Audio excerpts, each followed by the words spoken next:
제5절 일본 동경 유학 시절 1. 눈물로 떠난 유학길.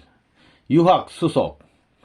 내가 초등학교 졸업할 때 식장에서 대웅변을 했어요. 서장 군수들을 앞에 놓고 일본 놈들 보따리 싸 가지고 가라고 하면서 들이 깠어요. 초등학교 학생 때부터 그래 놓으니 그래서 경찰서장한테 붙들려 가서 담판한 사람이라고요. 이런 내용이 옳지 못한데 이런 경우에 가만 있겠느냐, 이래가지고 그때부터 레떼르가 붙은 거예요. 이래가지고 내가 일본 가기 위해서 교장 선생님 추천받고 도항증 내고 전부 해야 하기 때문에 경찰서장을 만나러 내려가니까 아이고 요주의 청년이라고 해서 싸우던 일이 가가지고 서장하고 들이 싸운 거예요. 그래야 된다고요. 그런 멋이 있어야 돼요. 경부선 열자 히카리호. 선생님이 1941년도에 일본에 유학을 가기 위해서 부산을 향해 서울역을 떠날 때 서울 장안을 바라보면서 불쌍한 이 민족을 누가 책임지겠는가를 생각하며 눈물을 많이 흘렸습니다. 일본에 갈 때 철도역에서 그때는 히카리호가 있었다고요. 서울역에서 그 열차를 타면서 내가 갔다 올 때는 패자의 졸렬한 사나이로 흘러갈 것이 아니야. 나라를 구하기 위한 붉은 마음을 품고 가는 사나이의 길은 하늘이 보호한다. 내가 돌아올 때는 너는 희망에 벅차 있을 것이다 했어요. 그렇기 때문에 2차 대전 때에 한국에 폭격 한 번 안 했다고요. 서울에서 부산 갈 때 내가 일본에 가서 배워올 것이 뭐냐. 이 나라를 해방하고 잘하고 있는 우리의 2세들이 희망찬 전진적 출세를 할 수 있는 길을, 자주적 독립국가를 갖춰가지고 출세할 수 있는 길을 내가 닦아주어야겠다 한 것입니다. 이래가지고 용산역을 떠나가지고 그 옛날 한강 다리를 지나면서 대서리를 잡고 눈물을 떨어뜨리던 것이, 하염없이 눈물 흘리던 것이 지금도 생각나요. 고아와 같은 이 민족을 두고 갈 때 외투를 뒤집어 쓰고 서울에서 부산까지 통곡하면서 갔습니다. 일본 아주머니가 기차 안에서 울고 있는 나를 보고는 청년, 아버지 어머니가 돌아가셨나요? 그러한 슬픔은 인간이라면 누구나 당하는 것이 아니겠느냐고 했습니다. 그러나 나의 슬픔은 오직 나라를 사랑하는 마음으로 꽉 메어져 있어서 그런 것입니다. 눈물이 끊이지 않아서 눈이 붓고 코와 입술이 붓도록 울었던 것이 지금도 잊혀지지 않습니다. 그 눈물, 하늘을 사랑하고 싶어 했던 그 사연, 이 민족에게 심어주고 싶었던 젊은 시절의 그 하소연이 이 민족 앞에 기필코 남아질 것을 선생님은 알고 있었습니다. 이것이 이 민족 앞에 남아지지 않으면 통일의 젊은 가슴에 통일을 원하는 사나이의 가슴에 남아달라고 선생님이 부탁하고 있다는 것을 여러분이 알아야 합니다. 간부 연락선 쇼게이마루. 이 민족을 위해 눈물을 흘린 것으로 말하면 선생님은 그 어느 애국자보다 더 많이 흘렸습니다. 선생님이 일본으로 유학을 떠나던 1941년 4월 1일 새벽 2시에 부산 부대에서 한국을 바라보며 기도하던 것이 잊혀지지 않습니다. 내가 지금 비록 떠나지만 너를 더욱더 사랑하고 너를 위하여 더 많은 눈물을 흘려주마고 약속했던 것입니다. 부산에서 배를 타고 일본으로 갔는데 그때 부산에서 연락선을 타고 가면서 하염없는 눈물을 흘린 때가 엊그제 같습니다. 그때는 외정 때입니다. 그렇기 때문에 불쌍한 이 민족을 누가 속박에서 구원해 줄 것이냐? 내가 밤을 새워 별을 바라보면서 정성을 들였고 이 민족의 해방의 한날을 위해 정성을 들이며 눈물을 흘리며 이 민족을 위하여 하나님 앞에 내가 이제 떠나가니 돌아올 때까지 하나님이여 지켜주십시오 하며 기도했습니다. 새벽 2시 40분에 떠났는데 그때의 심정을 나는 잊을 수가 없습니다. 눈물과 더불어 가는 길에 애국이 있는 것이요 눈물과 더불어 가는 데에 효자가 있는 것입니다. 충신도 마찬가지예요. 성인이 가는 길도 마찬가지입니다.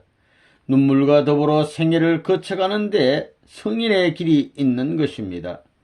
세계를 움직일 수 있는 역사, 전통을 남겨 이어받게 할 수 있는 역사가 있다면 눈물과 더불어 남겨준 역사입니다. 그 전통의 역사는 세계를 지배하는 것입니다. 통일교회는 세계를 지배할 수 있는 눈물과 더불어 전통을 이어나오는 그 자세를 망각해서는 안 돼요.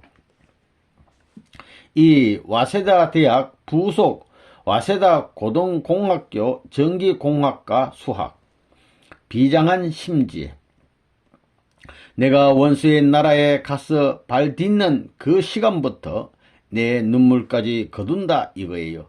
거기서부터 내가 갈 길을 정해요. 내가 일본의 명성지를 한 번도 가보지 못했어요. 나라 없는 백성이 그런 간판 붙는 데는 안 간다 이거예요.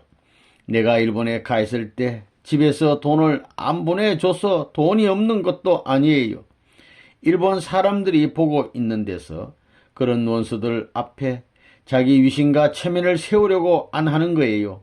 또 나타나려고 안 했다는 거예요. 일본에 와서 좋은 곳에 구경하러 다니거나 하지 않았습니다. 그러니까 후지산에도 가지 않았고 아다미 하코네 니꼬에도 가지 않았습니다. 하나님이 원하시는 아름다운 땅에도 하나님이 보시고 기뻐하고 나서 저기는 좋은 곳이니 가보자 라고 말씀하신 후에야 갑니다. 그렇지 않으면 절대 가지 않았습니다. 이것이 선생님의 주의입니다. 와세다 대학의 다카다노바바의 길을 하루에 2번씩 걸었습니다. 잘 걸었어요. 여러분들이 그런 마음으로서 와세다의 도츠 까쪼를 다카다노바바로부터 걷기를 바랍니다. 거기에 있는 9번길, 거기에 있는 전신주 등 여러분들이 기억할 수 있는 곳에는 선생님의 눈물이 스며 있다고 생각해도 틀림없습니다.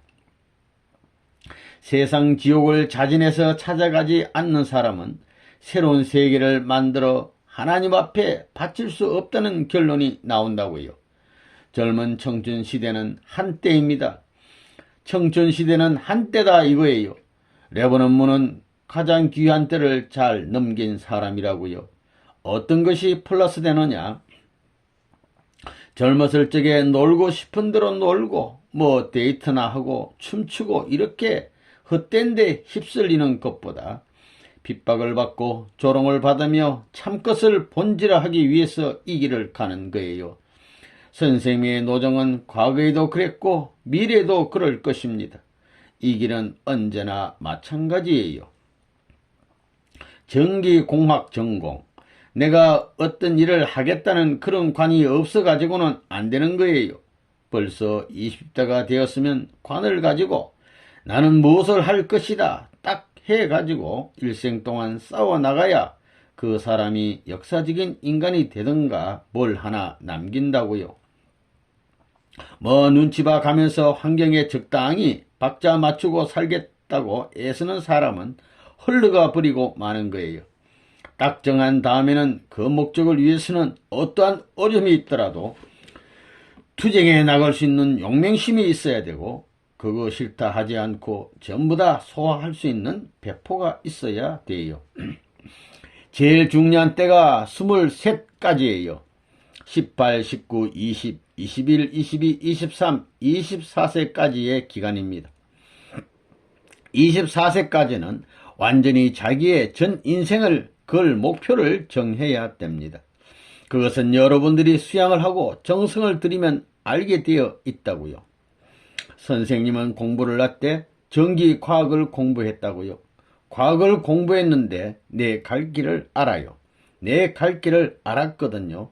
내가 과학 공부하면서 벌써 전기 방면에 손을 댄 것은 큰 일을 하려면 수학적인 계산이 빨라야 됩니다.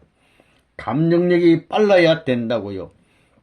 그건 보이지 않는 것을 관리하는 것이니 종교와 통한다고 할 수 있습니다. 모든 현상 세계는 전기 현상이 발견되는 거예요. 운동하는 모든 것에서 말이에요. 이제 현대 과학 문명을 전부 다 몰라가지고는 앞으로의 새로운 종교 이념을 세울 수 없겠기 때문에 그런 면으로 공부했는데 그 공부한 것이 상당히 도움이 됐어요. 선생님은 머리가 수리적입니다.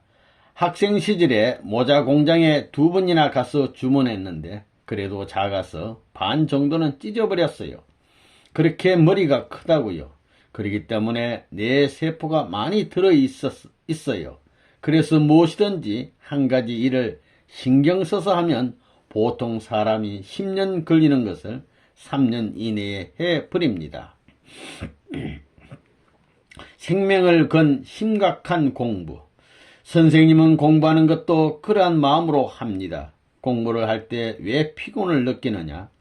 자기를 위해서 공부를 하기 때문에 피곤을 느끼는 것입니다. 그러나 3천만이 죽고 사는 문제가 여기 한 페이지에 달려있고 한 문구에 달려있다고 생각해 보십시오. 한 단어를 감으로 말미암아 3천만이 살고 한 단어를 감함으로 말미암아 3천만이 망한다는 마음으로 더욱 정성들여 그 한 단어를 가하고자 하는 심각한 마음으로 공부해 보라는 겁니다. 머리가 나쁘긴 왜 나빠요? 여러분, 심각한 자리에서 있었던 일을 잊을 수 있어요? 생명을 걸고 하라는 거예요. 내가 공부하는 것도 세계를 위해서입니다. 나는 나를 위해서 공부하지 않았습니다. 세계를 살리기 위해서 이런 생각을 가지고 공부했다고요. 그래서 선생님이 대학을 세우려고 하는 것입니다. 내가 하는 모든 일은 반드시 이것은 나를 위해서가 아니라 나라를 위하고 세계를 위하고 하나님을 위해서 하는 것이라고 생각해야 합니다. 공부할 때도 마찬가지입니다. 선생님은 책 한 페이지 가지고 몇 달 동안 연구하고 한 제목 가지고도 몇 달 동안 생각하며 들여다본 적도 있습니다. 중요한 인생의 근본 문제, 실존 문제를 놓고 그랬습니다. 그런 문제는 생명을 다해가지고 대들어야 합니다. 이것이 해결되면 내 개체뿐만 아니라 만민이 해방될 수 있고 하늘 땅에 해온 성사가 벌어질 수 있다는 것을 생각하면서 죽는 한이 있더라도 생명을 걸고 하는 것입니다. 집요한 질문. 우리 같은 사람은 전기공학을 한 사람인데 학교에 다닐 때 선생님에게 질문하면 전부 곤란해 한다고요. 내 얼굴만 보면 저 녀석이 또 무슨 질문할까 이런다고요. 자꾸 물어대니까 자기가 딸리거든요. 학창시대에 내가 선생을 이론적으로 코너에 몰아넣어 가지고 언제나 골탕 먹였습니다. 선생님이 강의하면서 내가 일어설까봐 언제나 힐끗 보고 그랬었다고요. 평소에는 말을 하지 않습니다. 그러다가 학교 선생님한테 한번 질문을 시작하면 대답할 수 없을 때까지 하는 것입니다. 선생님이 한번 일어서서 질문을 시작하면 학교 선생님의 얼굴이 새빨개질 때까지 질문하는 거예요. 특히 이론이나 변론 같은 때는 학교 선생님쯤은 문제가 되지 않았습니다. 친구도 상대되지 않았습니다. 이거 어떻게 생각하오 하고 자꾸 물어 들어가기 때문에 나만 보면 저 구석에 가는 것입니다. 질문을 안 할 것 같으면 가운데 앉지만 그렇지 않으면 선생이 저리 가는 겁니다. 이렇게 해가지고 강의하는 거예요. 나 안 보라고 그러는 거예요. 뿌리를 파더라도 끝까지 파야 되는 거예요. 또 물리학을 배울 때 이 공식을 누가 만들었어? 내가 해보기 전에 어떻게 믿어? 이런 식이었다고요. 그러니 얼마나 고생을 많이 했겠어요. 일본말 속도 훈련. 선생님은 머리가 나쁘지 않다고요. 일본에 가 있을 때에도 일본 사람하고 경쟁을 해도 선생님보다 빨리 일본말을 할 수 있는 사람이 일본 사람들 중에서도 없었다고요. 그래서 머리가 좋은 거라고요. 기억력이 뛰어나요. 훈련을 해 놓았습니다. 연구를 했다고요.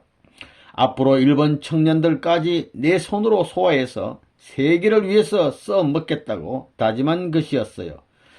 보통의 일본 사람들 이상 상식이 있는 변론을 할 수 있는 능력을 지니지 않으면 안 된다고 해가지고 훈련을 한 것입니다. 일본에 와서부터 일본말을 배우면서 일본인과 일본 간에 누가 더 많이 말할 수 있는지 경쟁을 했습니다. 지면 선생님은 잠이 오지 않습니다. 일본어를 말하는 데 있어서 스피드를 내는 것이 제일 첫째가 됩니다. 싸움을 할 때도 일본어로 다른 사람 한마디에 세마디 합니다. 연구했다고요.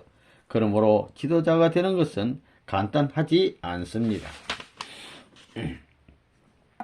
운동실력 연마. 선생님의 학생 시절에는 일본의 후다바야마라는 씨름의 대표 선수가 있었는데 지금도 살아있는지, 만약 선생님이 씨름을 했다면 한번 겨뤄보고 싶었는데 겨를이 없었습니다. 선생님은 씨름을 잘해요. 중고교 시절에는 전교에서 1등이었습니다. 고등학교 때는 씨름 챔피언이었어요. 뜀뛰기라든가 무슨 운동이나 못하는 게 없어요. 복싱까지 했으니까요. 못된 사람은 떡 하면 훅 굴리면 굴러간다고요. 그런 훈련까지 했다는 거예요. 그건 왜 그랬느냐? 싸움하기 위한 것이 아니라고요. 위대한 혁명을 해야 되겠다. 세상을 한번 바로잡고 천리에 부합되는 평화의 세계를 한번 만들어 보겠다는 소신을 가진 이상 거기에는 몸이 건강하지 않고는 안 되겠다는 거예요. 큰 일을 못해요. 가다가도 휙 하게 되면 숨은 실력이 드러납니다. 여러분에게도 자기 보신법도 가르쳐 줘야 되겠어요. 바쁘면 낚아채서 넘어가게 한다는 거예요. 그런 훈련을 다 했다고요. 그건 왜? 내가 잘 먹고 잘 살려고? 내 얼굴이 생기기는 이렇게 생겼지만 나라를 살리고 세계를 살리기 위해서. 원수들이 악당들이 만일 길을 막게 되면 옆구리를 차고라도 가야 합니다. 가야 할 길이 정해져 있다면 절대 가야 된다고요. 하숙생활. 선생님이 일본 땅에서 하숙을 구할 때 문전박대를 당한 일들이 많았습니다. 그것을 생각하면 일본이란 말만 들어도 머리가 아플 정도예요. 그렇지만 사탄의 자식을 하나님의 이상적인 자녀보다 더 사랑하지 않으면 안 됩니다. 그게 하나님의 심정이에요. 그런 생각을 하면서 혼자서 몇천 번이나 충고해 가며 여기까지 온 것입니다. 그거 정말이라고요. 선생님은 이전에 선생님이 하숙하던 여러 곳이 있었음을 생각하면서 그중 한 하숙집을 찾아갔습니다. 그리고 하숙집의 아주머니를 만나고 왔습니다. 그때의 100엔이라고 하는 것은 큰 돈입니다. 그 시대에 하숙비가 얼마였는지 알아요? 한 달에 11엔이었어요. 선생님의 유학 시절에 하숙집에서 지냈는데 지금도 잊히지 않는 일이 있어요. 하숙집 아저씨가 매일 술을 먹고 늦게 돌아와서 부인을 두들겨 패는 거예요. 그리고 그 부인도 성격이나 기질이 그렇게 순종하는 편은 아니었습니다. 그렇게 되면 여자도 신경절적이 되어서 아 하고 소리치면 동네 전체가 떠들썩해요. 선생님도 자다가 그것 때문에 깬 적이 몇 번이나 있었어요. 그래서 아주머니를 불러가지고 왜 매 맞으면 살아요? 고향으로 돌아가든지 하지 하니까 싸움하고 나서 빌고 사랑하는 것은 결혼 안 해본 사람은 모른다나요? 이거야 원. 그럴 것입니다. 싸움하고 나서는 사랑하려 해도 무슨 자격이 없거든요. 그러니까 그저 빌고 이래가지고 하는 데는 한두 대 맞는 것은 무서워도 저 녀석 습관이니 그렇다고 생각하면 되지만 그리고 나서 며칠씩 자기를 위하여 사랑해 주는 게 재미있다는 것입니다. 그 맛에 산다는 것입니다. 3. 원리 구명과 사상 정립, 원리 구명과 체계화. 문 총재는 이 원리를 찾기 위해 얼마나 만신창이가 되고 하루에도 12시간, 14시간 기도한 것이 몇 년이 계속됐어요. 그 비참한 모습을 여러분이 알아요? 원리책에는 피와 땀과 눈물이 엉클어져 있어요. 페이지마다의 내용에 엉클어진 선생님의 피눈물이 여러분들과 같은 젊은이들에게 호소하고 있다는 것을 알아야 돼요. 선생님이 젊은 청춘을 희생시켜 투입한 거예요. 피와 눈물이 여러분들에게 호소하고 있다는 거예요. 선생님은 성경만 보고 원리를 찾은 게 아니라고요. 창세기가 타락의 장이면 묵시록은 복귀의 장이다. 이것이 생명나무로서 이렇게 되었으면 생명나무로 복귀되는 거다. 그것이 안 맞으면 성경은 거짓말이다 했어요. 왜? 씨를 심어가지고 난 것은 씨로 돌아가는 거예요. 이게 맞지 않으면 안 돼요. 나오는 순이 씨에서 움터 나오는 순이 같아야지. 그것이 위로 뻗어야지 옆으로 뻗으면 안 된다는 거예요. 이런 관점에서 보게 될 때 오늘날 원리의 가르침은 추리적 방법을 통해서 심리사관에 일치된다 이거예요. 그러니까 종교 중에 주류 종교는 기독교가 아닐 수 없다는 걸 알았기 때문에 우리같이 똑똑한 사람은 기독교의 끝을 뽑아보자, 뿌리를 뽑아보자 한 거예요. 그래가지고 그걸 뽑다 보니 천지창조가 어떻고 하나님이 뭘 하고 하나님이 왜 사랑을 좋아하나 하는 것들을 밝혀낸 것입니다. 처음부터 성경이라는 감투를 쓰고 성경을 표범으로 했다면 이 길을 개척하지 못했을 것입니다. 타당한 이론을 중삼고 우리 심정세계에 관계되는 내용을 중심 삼고 최고로 깊은 골짜기가 될 수 있는 것이 무엇이냐 하는 것을 탐지해보게 될 때 그 머무를 수 있는 닷 중에 최고의 닷이 될 수 있는 것이 바로 심정입니다. 누가 나한테 가르친 것도 아닌데 혼자 이런 것을 터득해 가지고 체계를 만들어 가지고 휘어잡아 가지고 주머니에 몰아넣어 꿈같은 얘기예요. 하나님이 나에게 있어서는 사랑하는 하나님이 아닙니다. 무정한 하나님이고 무자비한 하나님입니다. 동정 안 해줘요. 동정해주면 사탄이 참수하거든요. 죽을 곳에서도 스스로 개척하게 되어 있는 것입니다. 안 가르쳐주는 것입니다. 그렇게 어려운 것입니다. 그걸 전부 파헤쳐 체계를 만들어야 하는 것입니다. 우리 같은 사람은 지독한 사람이니 그런 체계를 만든 것입니다. 그 세계가 얼마나 방대한지 손댈 수가 없는 것입니다. 수많은 철학자들이 있고 수많은 성년들이 있었지만 이런 문제를 해결 못했어요. 이런 연계의 구체적인 내용을 알아가지고 옛날에 도주들을 다 만나가지고 변론해가지고 천상세계의 모든 것을 체감해가지고 천법에 의해서 전부 다 경계해가지고 물리쳐야 돼요. 그래가지고 나중에는 하나님한테까지 가가지고 정의에 입각해서 변론해가지고 천상세계의 의인을 받지 않고는 지상에서 통일 못합니다. 우주의 근본은 부자의 관계. 선생님은 신비로운 경지에 들어가 가지고 우주의 근본이 무엇이냐고 알아본 때가 있었습니다. 하나님으로부터의 대답이 부자의 관계다. 아버지와 아들이다 였어요. 결론이 그거라고요. 하나님이 계신가 하고 생각하던 옛날의 기억을 돌이켜 더듬어 보면 진지해집니다. 하나님을 생각하기 위해서는 우선 자기 자신을 생각해야 합니다. 자신은 어디에서 왔는가? 어머니로부터 왔다. 그럼 어머니는 어디에서 왔는가?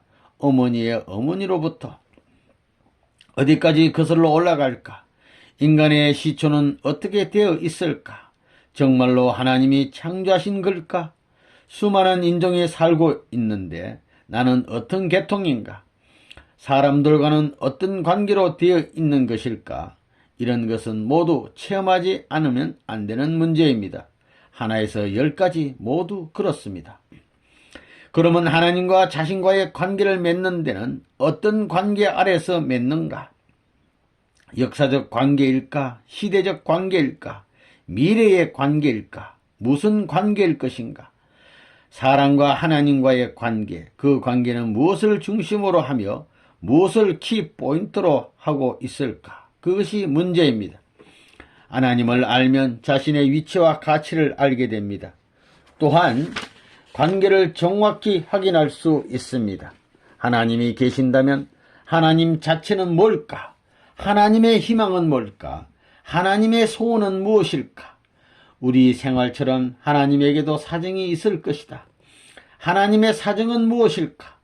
하나님이 기뻐하시는 세계의 심정은 무엇을 중심한 것일까? 하나님의 목적은 무엇일까? 이 희망이나 심정 등의 문제를 모두 총합해 결론을 내리면 인간이라는 것이 됩니다. 그럼 사람과 하나님과의 관계는 무엇으로 인하여 연결되는 것일까? 그것은 심정 기준을 통과해 가지 않으면 모릅니다. 깊숙한 곳에 들어가 기도해 보라고요. 기도하며 물어보라고요. 우주의 근본은 무엇인가? 부자이다. 부모와 자식. 최초의 기준으로 인간과 하나님이 부자 관계라 한다. 전적 심정, 전적 혈통을 중심 삼은 부자 관계가 우주의 근본이다 한다고요. 하나님 아버지 하고 외치면 우주의 모든 것이 거기에 모입니다. 아버지, 아버님, 이 말은 전체에 대한 하나의 정의입니다. 모든 것의 표상의 중심으로서 느껴져 옵니다. 그런 입장에까지 들어가지 않으면 안 됩니다. 그것은 자신의 마음에 어떠한 생각이 솟아나도 하나님이 자신의 부모라는 것을 부정할 수 없습니다. 그리고 하나님도 자신에 대해 그렇다라고 하십니다. 거기에 이르러 의심할 수 없는 부자 관계로 맺어가는 것입니다. 그러므로 우주의 근본은 부자입니다. 만물은 자녀를 위한 정원입니다. 하나님을 확실히 알면 창조 원리가 자연히 나오게 됩니다. 나의 마음과 몸은 이러한 관계로 되어 있다. 하나님을 중심한 상대 기준을 조성하여 사위 기대를 유지할 수 있다. 그것을 영속적으로 유지하기 위하여 수소작용을 하지 않으면 안 된다. 그렇게 해서 하나님을 확실히 알면 창조 원리를 자연히 깨닫게 되는 것입니다. 그래서 선생님이 이걸 놓고 제일 골몰을 했던 거예요. 우주의 근본이 무엇이냐 하는 문제를 놓고 9년 동안이나 몸부림쳐 가지고 해결했어요. 알고 보니 얼마나 간단한지, 이야, 요렇게 간단한 걸 몰랐구나. 다 갖고 있었는데 몰랐구나 이랬어요. 상응상보작용의 원리. 학자들은 말하기를 우주는 상응상반작용으로 되어 있다고 하지만 그게 아니에요. 상응상반작용이 아니라 상응상보작용을 한다는 것입니다. 이게 다 혁명적인 말로서 망언이라면 망언일 수 있는 거예요. 전기 원리로 보면 플러스 마이너스는 서로 하나 되지만 플러스 플러스 마이너스 마이너스끼리는 반발하지요. 그런 논리를 세우게 되면 먹구름이 밀려와 가지고 소낙비가 내릴 때 우르르 쾅쾅 하고 번개가 치는 것은 수억 볼트의 음전기와 양전기가 부딪히는 것입니다. 그러면 그 수억 볼트의 플러스 마이너스 전기가 한꺼번에 나타나는 거예요? 그거 어떻게 설명할 거예요? 이것이 내가 박사되기 위해 쓰려했던 논문 내용입니다. 수억 볼트의 플러스와 수억 볼트의 마이너스가 한꺼번에 나와가지고 꽝 하고 부딪힌 거예요? 플러스와 플러스, 마이너스가 합하지 않고 한꺼번에 나타난다는 그런 논리는 있을 수 없습니다. 플러스 전기가 서로 합하고 마이너스 전기가 서로 합해가지고 부딪히는 것입니다. 이런 논리를 세우지 않으면 해설법이 없는 것입니다. 그러면 전기 원론에서 말하는 플러스끼리는 반발하고 마이너스끼리는 반발한다고 하는 그 이론은 어떻게 되느냐? 전기 원론으로 볼 때 합한다는 그 논리가 모순 같지만 아니라는 거예요. 정의가 달라요. 플러스 마이너스가 완전히 상대를 결정했을 때는 보호해야 되는 것입니다. 이것을 파괴하면 우주의 공약을 침범하는 것입니다. 그렇기 때문에 보호해야 돼요. 보호하려니까 하나의 완전한 주체와 대상 앞에 또 다른 플러스가 오고 또 다른 마이너스가 오게 되면 그것을 파괴시키기 때문에 쳐버리는 것입니다. 그러므로 여기에서 창출해낸 결론이 뭐냐? 우주 공략 가운데 주체와 대상을 중심 삼고 절대적으로 하나 되면 그것을 보호하기 위해서 플러스와 플러스, 마이너스와 마이너스는 서로 반발하는데 그 반발하는 그 작용은 반작용이 아니라 보호의 작용이라는 것입니다. 오늘날 작용을 중심 삼고 볼 때 서로 반발하는 것은 반작용이 아니라 보호의 작용이라는 것입니다. 사상 정립과 이론 투쟁. 선생님은 사람들에게 선생님이 어떤 사상을 갖고 있는지 전혀 이야기하지 않았습니다. 친구들도 몰랐습니다. 선생님은 성서를 연구하기도 하고 종교관계 서적이나 보통 사람들이 잘 읽지 않는 철학서를 가지고 와서 읽었습니다. 와세다 대학 정경과에 다니고 있는 친구가 있었는데 그 친구는 공산주의를 공부하고 있어서 그 친구와 경로를 벌인 적이 있었습니다. 또 노방에서 큰 소리로 연설한 적도 있었습니다. 벚꽃이 만발하여 많은 사람이 모였을 때 그곳에서도 했습니다. 그 시대에 대한 비판을 했습니다. 내일의 청년은 이러이러한 식으로 해 나가지 않으면 안 된다고 외쳤습니다. 그때 예언했던 것이 지금 다 맞아 나가고 있습니다. 그때 친구들이 어정어정 구경 와서는 어떤 젊은이가 저렇게 열렬하게 호소하고 있지 대체 누구야 하며 머리를 뒤밀어 보고는 누구 아니야 하고 깜짝 놀라는 것이었습니다. 그러나 선생님은 교실에서는 말이 없었습니다. 말이 없었기 때문에 아무도 선생님에 대해서 알지 못했습니다. 나는 공산주의를 잘 아는 사람입니다. 여러분 같은 20대부터 투쟁한 사람이에요. 공산당의 두목들, 이북에 들어가서 장관하는 녀석들 중에서 내 친구도 있습니다. 외정 때 학창 시절에는 너하고 나하고 같이 합동으로 투쟁하지만 미래는 결절될 것이다. 이 자식아, 그러던 것이 실감이 난다고요. 내가 오늘날 이와 같이 공산주의를 때려잡는 괴수가 될 줄 그들은 몰랐다고요. 난 벌써 알았어요. 진화론 문제. 찰스 다윈 같은 사람이 쓴 종의 기원을 보면 그는 진화론을 기원으로 약육강식이라는 논리를 제창해서 힘을 가지고 세계를 제패하여 새로운 문화권을 형성하는 것을 정당화시키는 노름도 했습니다. 이런 별의별 노름이 다 벌어진 것입니다. 그래, 종의 기원이 뭐냐 이거예요. 근본 문제로 들어가는 거예요. 그걸 생각하게 될 때 신이 있느냐 없느냐 하는 문제. 오늘날 철학적인 관점에서는 의식이 먼저냐 사유가 먼저냐 하는 것이 큰 문제로 대두되고 있는 거예요. 근본에 가가지고 인간의 근본이 뭐냐, 원숭이에서 시작했느냐, 또 다른 무슨 종의 기원이 있느냐 하는 문제. 이러한 근본 문제를 해결해야 되는 것입니다. 이 눈은 물질이에요. 물질로 구성되어 있습니다. 눈이 이렇게 어떻게 생겼느냐 할 때 눈이 그냥 생겨나고 싶어서 생겨났다고 생각하는 녀석은 미친 녀석이라고요. 코는 가만히 있는데 눈은 왜 움직여요? 왜 눈이 움직여 할 때에 움직이고 싶어서 움직이지 하는 것이 진화론식이고 변전법적식이에요. 눈의 목적은 보는 거예요. 보는 데는 목적이 있기 때문에 움직이는 거예요. 목적을 달성하기 위해서 움직이는 거예요. 코는 먼지가 붙어도 가만히 있는데 눈은 왜 이렇게 자꾸 깜빡거리느냐 이거예요. 왜 그래요? 왜 그러냐 하면 수분이 증발되어 마르니까 수증기를 뿌려주기 위해서 그런 거라고요. 눈수분 왜 났어요? 먼지를 막기 위해서 났어요. 왜 그렇게 돼 있느냐 할 때 그렇게 되고 싶어서 되었지. 그것은 그렇게 간단하지 않다고요. 그렇기 때문에 눈이 벌써 벌써 이눈이 생겨날 때는 태양이 있고 공기가 있고 먼지가 있고 수증기가 증발된다는 천문학적, 박물학적 지식 기반 위에서 존재하기 시작했다는 사실을 우리는 부정할 수 없습니다. 이론적으로 부정할 수 없습니다. 그러므로 물질이 먼저냐 의식이 먼저냐 할 때 어떤 것이 먼저예요? 인간 근본이 어디서 나오느냐 하는 문제를 두고 볼 때에 인간 자체의 의식이라는 자체의 발전적 작용의 어떤 원인 때문에 그렇게 된 것이 아닙니다. 반드시 근본적인 작용이 있고 방향성이 있고 목적관이 있었다는 것을 인정할 수 있는 내용을 먼저 제시하지 않으면 안 되는 것입니다.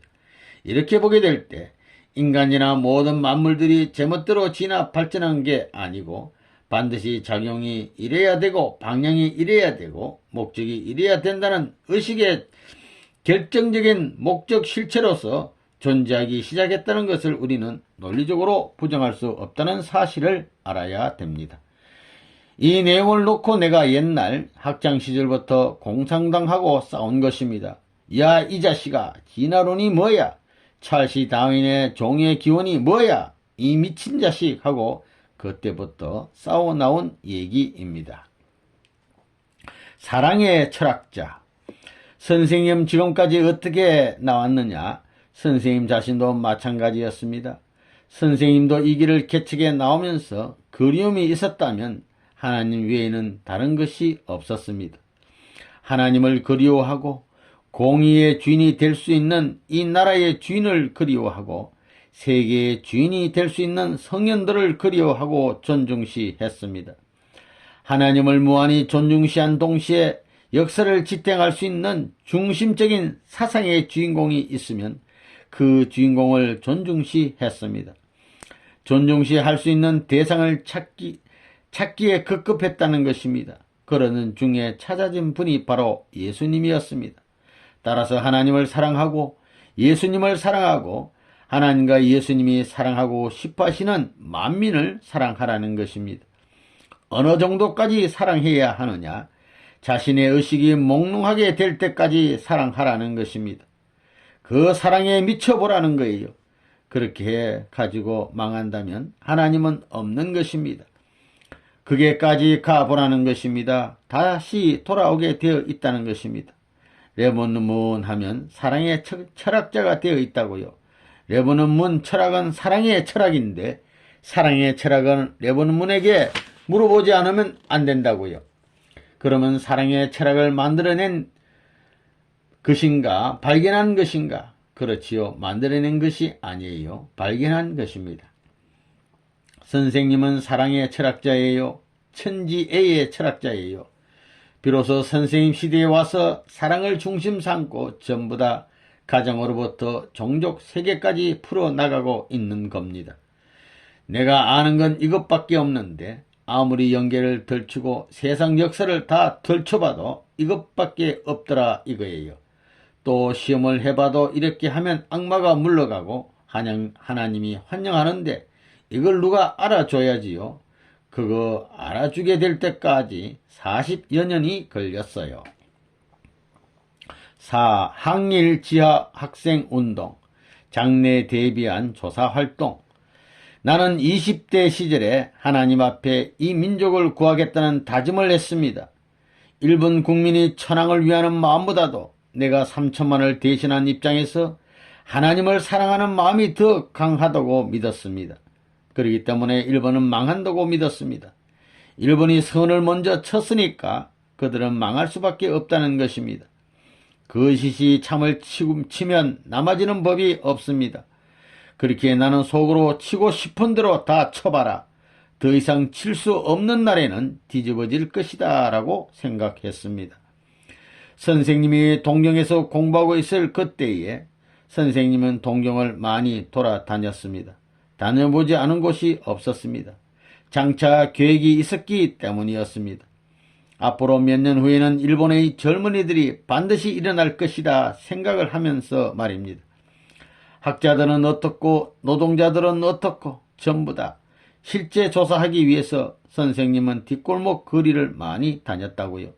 전부 다 밀사를 보내고 다녀왔다는 거예요. 그렇다고 범죄하는 게 아니에요. 이 나라는 언제까지 망해야 돼? 하늘의 복귀 심리의 프로에 있어서 이런 때가 오거늘 그때에 해당할 수 있는 기간이 되면 망해야 된다 이거예요. 이런 마음을 가지고 이 동종 역전에 내릴 적부터 싸워온 거라고요. 말은 하지 않지만 다니는 길가야. 넌 알 것이다. 한민족이 가는 길을. 나는 애국자 원치 않아요. 강을 건너 가나 오나 나무를 바라보나 이 만물 원수의 땅에 있는 만물 너는 하늘에 속할 것이거늘 나를 알 것이다. 이러고 다닌 거예요. 하나님의 아들이 일선장병이 되어가지고 사탄 세계를 정복하기 위한 게릴라가 되었었다고요. 그렇기 때문에 선생님이 모르는 것이 없어요. 학교를 가게 되면 학교 사무처 책임자를 만나가지고 학교의 비밀을 전부 조사했어요. 일본이 어떻다는 것을 다 알고 얼마나 가겠다는 것을 점치고 있었어요. 그 다음에 대학 총장으로부터 고위층 대신의 집안 일까지 했습니다. 내가 글을 잘 썼기 때문에 그게 가능했던 거예요. 그래서 일본 배후 세계의 흥망이라든가 부패된 내용을 잘 알고 있는 것입니다. 한국인 유학생회 지하활동. 여러분은 나라를 잃어버린 서글픔을 당해보지 못했을 겁니다. 선생님은 그걸 잘 알고 있어요. 대한민국이 외정하에서 신음하고 있을 때 선생님도 일제에 대항해 싸운 적이 있습니다. 내가 일제시대에 지하 공작을 한 사람입니다. 그때 무슨 문제가 있으면 전부 다 나한테 밀으라고 했습니다. 나한테. 내가 그때 도감을 맡았어요. 도감 책임자였습니다. 그래가지고 죽을 사지에 가거든 나한테 밀으라고 한 것입니다. 문 선생은 정의를 위해서 모가지를 벌써 내던져 버렸다고요. 쫄장보가 아니라고요. 여러분은 모르지만 현해탄을 건너와가지고 부산서부터 안동까지 차바퀴 밑에 붙어가지고 상해 임시정부까지 파송하는 그런 일도 했습니다. 북경을 중심 삼고 화관에서부터 안동형까지 차로 연락하는 데는 차바퀴 밑에서 8시간, 9시간 달리는 그런 노름까지 했다고요. 북경에서 김구 선생 휘하에 들어간 녀석들은 요즘에 알고 보니 중국에서도 유명한 사람들이 되어 있더구만요. 그런 지하 운동을 했습니다. 일본의 천황 히로히토를 어떻게 다스릴 것이냐. 그 때문에 여러가지 공작도 펴고 지하 운동도 하고 최고의 실력자들도 연결해가지고 그러한 길을 개척한 거예요. 어제 일처럼 잊혀지지 않아요. 선생님의 마음 전체를 투입했기 때문에 잊을 수 없는 것입니다. 내가 학창시절에는 공산주의자하고 친구였습니다. 일본 천황 유일주의를 타도하기 위해 투쟁하는 데 있어서 공동 목표 아래 공동 전선을 펴나갔습니다. 그때는 그들이 친구 중에 친구요 없어서는 안 될 동지 중에 동지였습니다. 그런데 지금은 왜 갈라졌느냐? 그들과 우리가 대하는 방향과 목적이 상반되기 때문에 갈라진 것입니다. 요주의 인물. 선생님의 꽁문에는 언제나 형사들이 따라다녔습니다. 내가 한국에 나오게 되면 그들이 한국에 미리 전화를 해서 아무개가 지금 한국 어디에 간다고 연락을 합니다. 이래가지고 선생님이 정거장 개찰구를 나오면 원치 않는 사람들이 와가지고 지금 오시느냐 합니다. 학생이었지만 요주의 인물이었습니다. 그러나 보통 사람은 선생님을 잘 모릅니다. 한국이 일본 정권하에 있었을 때 선생님은 몇 번이나 유치장에 끌려 들어갔습니다. 이곳 도쿄에 와 있을 때에는 한 달에 한 번은 경찰서에 불려갔습니다. 그 경찰서는 다카다노 바바 거리에 와세대학 쪽에서 오른쪽에 있었습니다. 20대에는 일본 경관에게 고문도 당했어요. 그렇게 싸워 나왔습니다. 매를 맞고 고문을 당하면서도 선생님은 당당했어요. 그런 것을 잊을 수 없습니다. 요스카와의 다리 난간 기둥을 빼들고 싸우던 청춘 시절을 잊을 수 없어요. 나라 사랑, 하늘 사랑. 나라를 사랑하지 못하는 사람들이 무슨 하늘을 사랑한다고요? 네, 앞으로 이제 전부 다 한번 재심사를 하려고 합니다. 나라를 사랑하지 못하는 사람은 절대 하늘을 사랑할 수 없습니다. 외정 때에는 헌병과 경찰이 따라다녔지. 이북에 가서는 공산당하고 싸웠기 때문에 공산당들이 그랬지. 이남에 와서는 대한민국에 그랬지. 선생님 팔자가 그런 모양이에요. 내가 자기네들 담을 넘어 노략질을 했나? 누구보다도 이 나라 이 민족을 사랑하고 누구보다도 대한민국을 위해서 내가 이 나라를 위해서 흘린 눈물이 한독 찰 거라고요. 무슨 애국자에도 나 부럽지 않아요. 나라의 문제를 염두에 두었을 때는 당당하게 애국자가 되지 않으면 안 됩니다. 그러면 그것을 넘어서 충신의 중심이 됩니다. 천국의 충신의 고개를 넘어서 거기서 성인 성자가 됩니다. 그렇게 해 나가는 것이라고요. 나라를 위해 목숨을 바칠 수 없는 사람은 충신이 될 수 없습니다. 성인이 될 수 없습니다. 선생님을 잘 알아두라고요. 일본을 알지 못하는 남자라고 여긴다면 큰 잘못입니다. 5. 자주간 수행. 일식, 일일 이식 배고픈 나날. 선생님이 30평생 배고파 보지 않은 날이 없었습니다. 그래서 배고픈 그리움을 내가 참 잘 압니다. 왜 그랬느냐 이거예요. 하늘 앞에 맹세하고 하늘이 주신 맡은 바에 사명이 있는데 이런 책임을 짊어지고 가는 사나이로서 맹세한 그 기준을 어느 기반까지 닦아놓지 못한 내가, 하늘 앞에 책임 못한 내가 어디 밥을 먹을 수 있어요? 밥을 보면 밥이 이놈 하고 호령을 하는 겁니다. 그런 세계를 알겠어요? 밥이 호령을 하는 것입니다. 그러니 죽지 않을 만큼, 그러니 30평생 배고파 보지 않은 날이 없었다고요. 그러니 밥을 먹는데도 자기를 위해서 먹는 것이 아니라고요. 내가 배고픈 것은 왜인가를 따지는 거예요.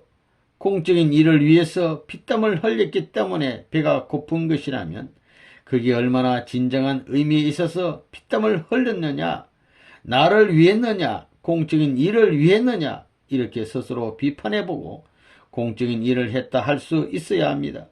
그래서 밥그릇을 대하게 될 때 어제 아침에 먹던 밥보다 너를 먹고 더 빛나게 보다 공적인 일을 해줄게, 이렇게 생각하면 밥이 웃는다는 것입니다. 밥이 소리를 치고 좋아한다고요. 그런지 어떤지 여러분은 모르지요. 어서 이날이 있기를 바란다고요. 그런다고요.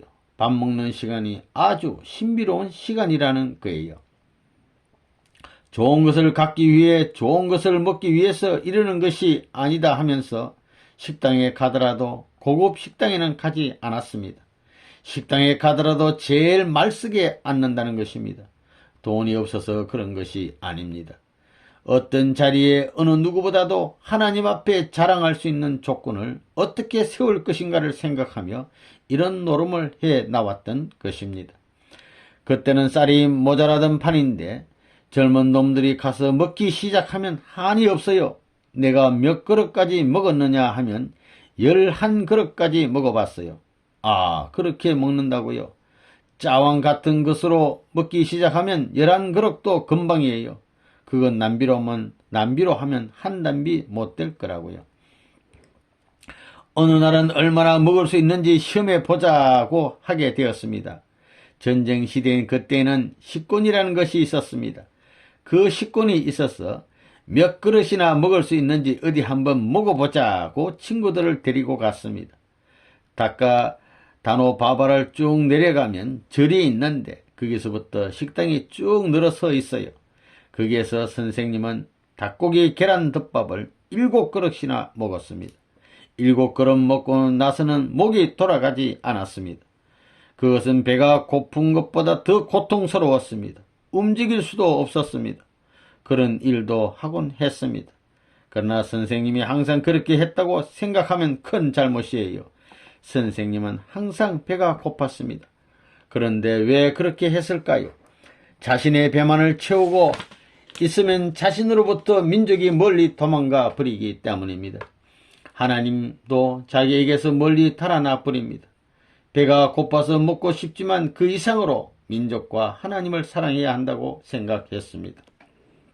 그것이 진리이며 선생님의 신조였습니다. 이제부터 한 4년 동안 이식주의를 실행하라고요. 전부 다 하라는 거예요. 선생님은 30세까지 고등학교 시절부터 이식주의예요. 세 끼를 안 먹고 살았어요. 그래서 배고프지 않은 날이 없었어요.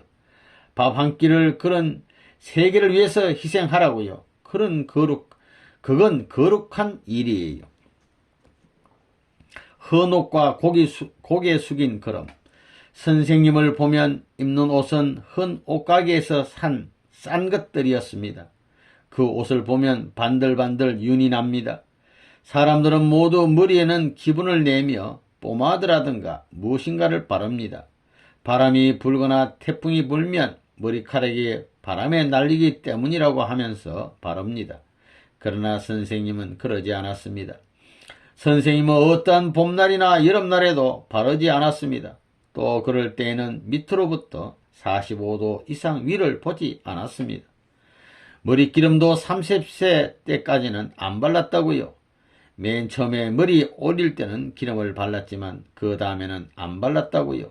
그래, 머리가 자꾸 내려오는 거예요. 될 수 있으면 머리를 숙이고 다녔어요. 땅을 보고 다녔다고요. 가야 할 길이 남아 있었기 때문에, 해야 할 책임이 있었기 때문에. 선생님은 30살이 될 때까지 여러분들처럼 새 옷을 입어본 적이 없습니다. 전부 다 고물상에 가서 헌 옷을 사서 입었습니다. 1000명의 책임을 다하지 못한 사나이가 어찌 뻔뻔스럽게 갖출 것을 다 갖추어 대로를 할보하며 다닐 수 있느냐 하면서 나왔습니다. 천리의 공법 앞에 치러야 할 대가를 청산하지 못한 입장에서 그렇게 할 수 없다는 것입니다. 그리고 전차면 전차 속의 학생들 가운데 잘 차려입은 학생들, 잘났다는 여학생, 남학생들을 바라보며 비교하는 거예요. 너희들이 웃음 곁에는 너희 청춘이 흘러가고 너희의 일생이 흘러가지만 나의 침울한 이런 생각 가운데에는 내 일생이 빛이 날 것이고 장래의 희망의 태양이 떠오른다고 생각했던 거예요. 나에게는 미래가 보장되고 희망이 있지만 너희들은 미래의 희망은 없다, 이런 생각을 하는 것입니다. 이와 같이 선생님은 30평생 옷을 하나도 안 사 입었어요. 전부 다 새 옷을 안 사 입었어요. 왜? 은신해야 돼요. 은신. 나타나서는 안 된다 이거예요. 때가 있는데 나타나게 되느냐 이거예요. 그렇기 때문에 그저 뒷골목의 고물상에서 제일 나쁜 옷을 사 입으려고 했고, 갖고 다니는 모자도 한 곳 두 곳 찢어진 것을 쓰고 다녔어요. 불편한 잠자리. 중학교 고등학교 시절에는 찬방에서 잠을 잤습니다. 그때는 지금보다 추웠어요. 잠을 잘 때도 편안히 자지 말라는 것입니다. 선생님이 이 길을 닦아 나올 때는 모든 것이 미완성이기 때문에 똑바로 누워서 자지 못하고 옆으로 누워서 잤습니다. 내가 아버지의 뜻을 알고 난 후에는 내 몸뚱이를 함부로 내보이지 않았습니다. 옛날에 선생님이 혼자 살 때도 다리를 펴고 살지 않았습니다. 미처 도를 닦지 못하고 책임도 못했는데 다리를 펴고 살 수 있겠습니까? 선생님은 그렇게 나왔습니다. 지난날을 회고해 보면 잘 먹고 잘 자고 했던 것은 하나도 남지 않습니다. 추운 자리에서 신문 한 장, 가만히 한 장을 듣고도 하나님의 뜻을 생각하며 눈물 짓던 것이 남게 되는 것입니다. 자기에게 재산될 것은 그것밖에 없습니다. 인간은 타락했기 때문에 그것마저도 없으면 저 날이 가서 내놓을 것이 없습니다. 내놓을 것을 쌓아두려면 고생을 해야 되는 것입니다. 선생님은 불쌍하고 거지와 같은 생활을 자주 했습니다. 추울 때 신문 한 장이 비단 이불 이상의 가치가 있는 것을 절실히 느꼈습니다. 그것을 체험해 보지 않으면 모릅니다. 사실을 말하니까 사실에 통하는 것입니다. 그것이 필요합니다.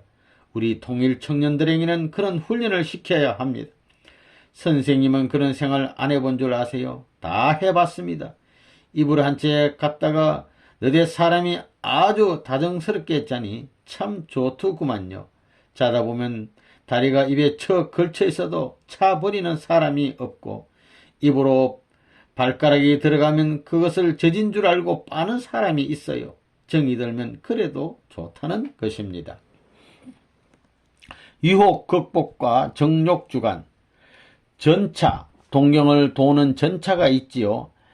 야마데센 선생님은 계속해서 시부야에서 다카 다노바바까지 다녔기 때문에 그걸 탔다고요.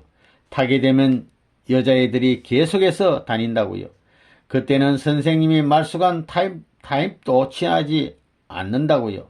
머리는 이렇게 해가지고 보기 흉한 모습을 하고 옷깃 같은데도 구석구석 찌들어 몇 년이나 입었는지 고약한 냄새가 나는 것 같다고요. 그러고 있어도 이상하다고요. 여자가 모두 유혹해 온다고요. 신기한 것은 내가 영화관 같은 데 가면 말이에요. 학생 시절에는 냄새나는 교복을 벗고 깨끗이 갈아입어요. 교복은 냄새가 나지요.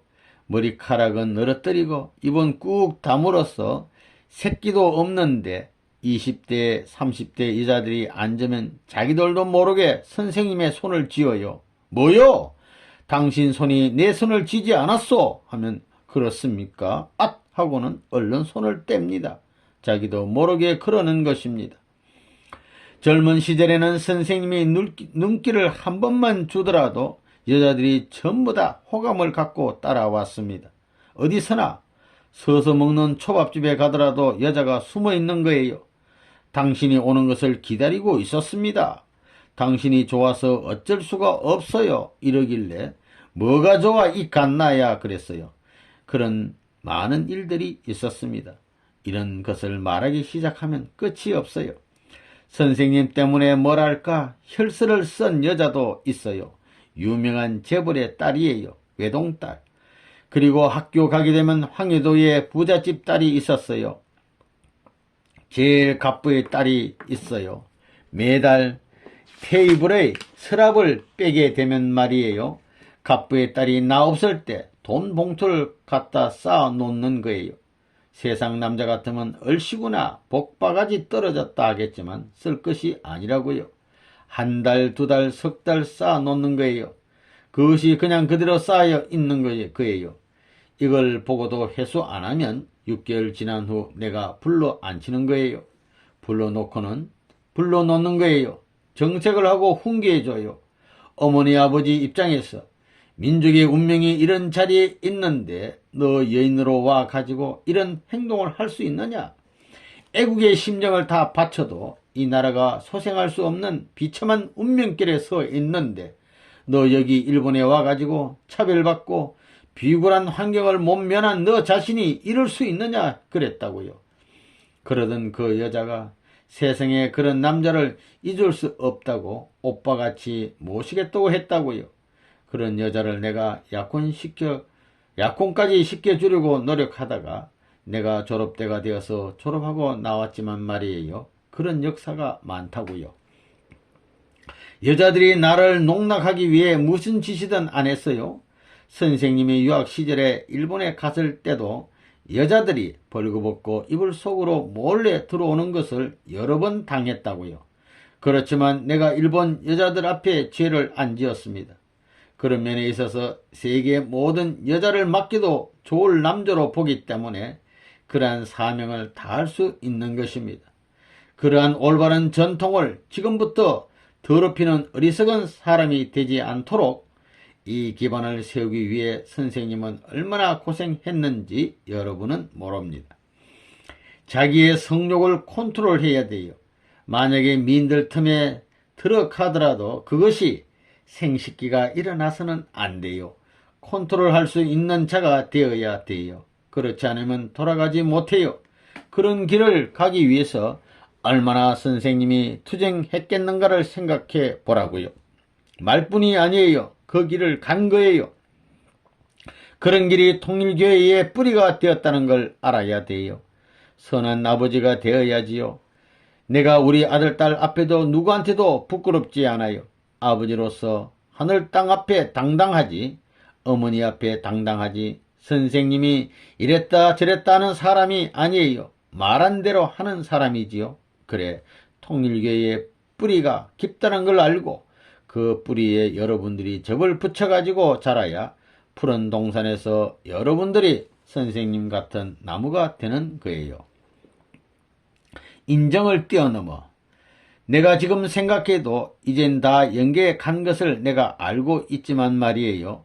수많은 각국 사람을 위해 내가 옷도 수천 수만 벌 해줬을 겁니다. 집도 사주고 텔레비전도 사주고 차도 사주고 별의별 것 다 해줬어요. 그렇지만 우리 어머니 아버지, 우리 어머니는 참 나를 사랑했어요. 누구보다 사랑한 어머니인데 손수건 하나 안 사줬습니다. 외정 때 신발이 없어가지고 집세기를 끌고 있는 그때 내가 일본을 출입하면서 신발을 얼마든지 살 수 있는 입장인데도 일부러 신발 한 켤레 안 사줬다고요. 내가 효도할 수 있는 효의 자리는 다르다고요. 선생님은 일본에서 공부하던 학창시절에도 절대로 전보를 안 쳤습니다. 여기에서 집까지 한 20리 됩니다. 그런데 될 수 있으면 바람 불고 추운 날 또는 비 오는 날에 걸어가면서 가만히 기도해 보면 참 훌륭한 분이 세상을 지었구나 하고 깨닫는 것입니다. 그런데 여기에 부모나 형제들이 와가지고 쑥덕쑥덕 하게 되면 고향의 맛을 다 잊어버립니다. 그렇지만 해가 기울어 밤이 되었을 때와 또는 흰눈이 내리던 그런 밤의 추억들은 일생 동안 잊혀지지 않습니다. 조그만 선물이 남아 양손에 번갈아 가면서 들고 갈 때 부모가 어떤 얼굴로 대할까 생각하면 아주 감동적인 시간입니다. 그렇게 생각하니 그 시간이 얼마나 복된 기간이었는지 모릅니다. 자주간 완성 과제, 하늘 땅 우주 통일이 문제가 아니라는 것입니다. 그 가운데서 제일 선결 문제가 몸 마음의 통일입니다. 내 몸마음이 싸우고 있는데 세상이 하나 되면 뭘 해요? 그런 나를 어디에 갖다 세워요? 문 총재는 거기에 누구보다도 피땀을 흘린 사람이에요. 우주주간 바라기 전에 자주간 완성하라는 것이 도의 표였어요. 우주주간 바라기 전에 세상 만사와 어떤 연관을 갖기 전에 자주간 완성하라 그랬어요. 내가 나를 마음대로 컨트롤할 수 있으면 내가 세계를 컨트롤할 수 있다는 거예요. 웃다가도 완전히 스톱할 수 있습니다. 이런 훈련을 해야 됩니다. 내가 이 눈을 깜빡깜빡 하는 데 있었어도 누구한테 훈련을 받을 수 없다. 내가 이걸 컨트롤해야 되겠다 하면 훈련된다고요. 보통 사람은 귀가 움직이지 않는데 귀도 움직여야 되겠다 하면 전부 움직여요. 전부 다 컨트롤할 수 있는 거예요. 내가 이렇게 손을 들 때 누가 여기를 간지르면 나는 나 자신을 훈련했기에 웃지 않고 움직이지도 않는다고요. 그래야 불법적인 사랑까지도 주관할 수 있다고요. 사랑의 자리, 어떤 여인이 있어가지고 자기도 모르게 끌려 들어가는 자리에서도 그래야 브레이크를 걸 수 있습니다. 먹는 것, 배고픈 것, 안 자는 것도 그게 필요하다고요. 언제나 공적이어야 됩니다. 방법은 마음을 강하게 하고 몸을 약하게 하는 것입니다. 그런데 이 몸뚱이가 금식하고 이러기가 얼마나 힘들어요. 그러니까 마음에 몇 배 힘을 가하는 것입니다. 정성을 들여야 됩니다. 그렇게 힘을 가해 몸뚱이를 끌고 돌아다녀 가지고 3년 내지 5년 석권화시켜라 이겁니다. 그래 제일 어려운 것이 무엇이냐? 자는 문제입니다. 그 다음에는 배고픈 것입니다. 그 다음이 정력 문제입니다. 이것이 3대 원수예요. 3대 원수. 그렇기 때문에 밤을 새우면서도 그것을 수양의 과정으로 세워 나온 것입니다. 굶으면서도 수양의 과정으로 세워 나왔다 이거예요. 혼자 살면서도 수양의 과정으로 세워 나왔다 이거예요. 첫째는 배고픈 훈련, 그 다음 둘째는 잠 안 자는 걸 훈련해야 돼요. 그 다음에는 보고 싶은 것을 참는 훈련해야 되겠다고요. 아이고 먹고 싶다는 것을 참는 훈련해야 돼요. 잠자고 배고픈 것, 그 다음에는 정적인 관계. 아, 우리 어머니 아버지가 얼마나 나를 사랑했는데, 누구가 그런 걸 훈련해야 돼요. 그래가지고는 뭘 해야 되느냐? 그렇게 단련된 이 몸뚱이로서 당장에 싸움이 일어나더라도 선봉장군으로 설 수 있는 이런 책임을 질 수 있는 사람이 돼야 돼요. 그런 사람이 필요해요. 참을 찾아 나아간다면 마음을 절대 위할 수 있는 몸이 되어야 합니다. 이것이 하나 되어가지고 하늘 땅에 하나님을 중심 삼고 90각도로 연결되면 동서남북 상하 고저 어디에 가든지 압니다. 자동적으로 연계가 통해요. 배우지 않고도 다 압니다. 문총재 같은 사람이 어떻게 천지의 비밀을 다 알았겠어요? 그 경지에 들어가니까 다 알게 돼요. 참된 사랑을 중심 삼고 몸과 마음이 공명되는 경지에 딱 들어가 보니 다 보이더라 이겁니다. 하나님도 보이고 천상세계도 다 보이고 역사가 보이고 다 보여요. 왜? 참된 사랑을 통해서 관계 맺고 인연 짓고 이상적 생활을 할 수 있는 환경적 요건이 본래의 하나님의 창조 이상의 원칙이었기 때문에 그 경지에 들어가 보니 안 통하는 데가 없어요. 영계의 조상도 부르면 째까닥 나와가지고 만나 뭘 물어볼 수 있다고요. 그래서 통일교회는 참사랑의 이상으로 신인과 심신을 통일하는 곳입니다. 간단해요. 통일교회의 사명이 하나님과 사람을 통일하고 몸과 마음을 통일해요. 6. 최저에서 최고까지의 생활체험, 전면적인 체험과 모진 훈련, 별의별 인간들이 다 거쳐나가는 그런 유의 생활 이면을 알지 못하고서는 큰일을 할 수가 없는 것입니다. 그래서 선생님은 빈민굴 생활로부터 밥을 얻어먹는 일에 이르기까지 안 해본 것이 없습니다. 거기에서 하나님의 심정을 체험할 수 있었고 하나님이 길이길이 세우고 싶었던 그 사연이 무엇인가를 깨닫게 되었던 것입니다. 그렇게 하면서 해방될 때까지를 기다려 왔습니다.